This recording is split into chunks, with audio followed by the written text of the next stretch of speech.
तो क्या हालचाल दोस्तों? सब ठीक चल रहे हैं। और वरद, तुम किसे वोट दे रहे हो? मतदान का दिन एक और छुट्टी का दिन। मैं तो मेरा प्लान बना ली है। वरद, कैसा प्लान? मैं तो अपने परिवार के साथ घूमने जाऊंगा। और समर्थ, तुम किसे वोट दे रहे हो? अरे यार, मैंने अपना वोटर आईडी बनाया ही नहीं। इतने बड़ी लाइन में कौन खड़ा होगा? इससे अच्छा मैं घर पर सोऊंगा। मेरे एक वोट देने से क्या ही होगा। और आर्यन, तुम किसे वोट दे रहे हो?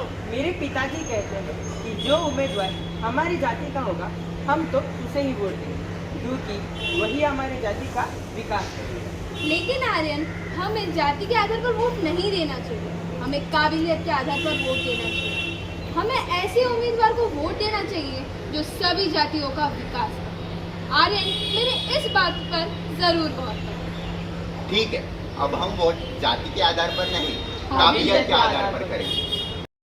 अगली सीट पर जहाँ 4 दोस्त इलेक्शन के बारे में चर्चा कर रहे हैं। अरे दोस्तों, वोट देने की बजाय यहाँ बातचीत कर रहे हो।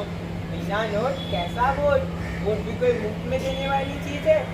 हमारे पास वाले गांव में तो वोट के बदले पैसे दिए जाते हैं और कपड़े और बहुत कुछ। क्या तुम अपना वोट बेचोगे? क्या तुम बिकाऊ हो? याद रखना, जिस उम्मीदवार के लिए तुम अपना वोट बेच रहे हो वो एक दिन तुम सबको और इस देश को भी बेच डालेगा। क्या होगा इस देश का? ठीक है, हम वोट की महत्वता समझ गए हैं, हम वोट जरूर करेंगे।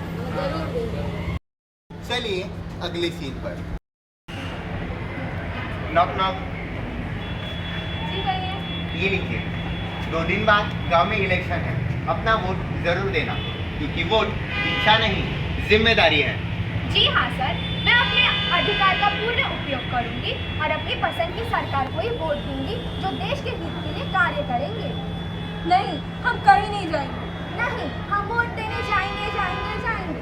देखिए, आप अपनी बेटी को ऐसे टोक नहीं सकते।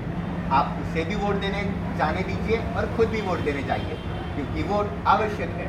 माँ, आप ही तो कहती है कि ये सभी नेता अच्छे नहीं होते। अगर आप वोट नहीं डालेंगी तो आपको भी कोई अधिकार नहीं है उनके बारे में बुराई करने का। देखिए, आपकी बेटी सही कह रही है, उसका सुनिए, क्योंकि वोट देना अति आवश्यक है। जी, मैं समझ गई। देश के विकास के लिए वोट देना अति आवश्यक है। मैं और मेरी बेटी हम दोनों मिलकर वोट देने जरूर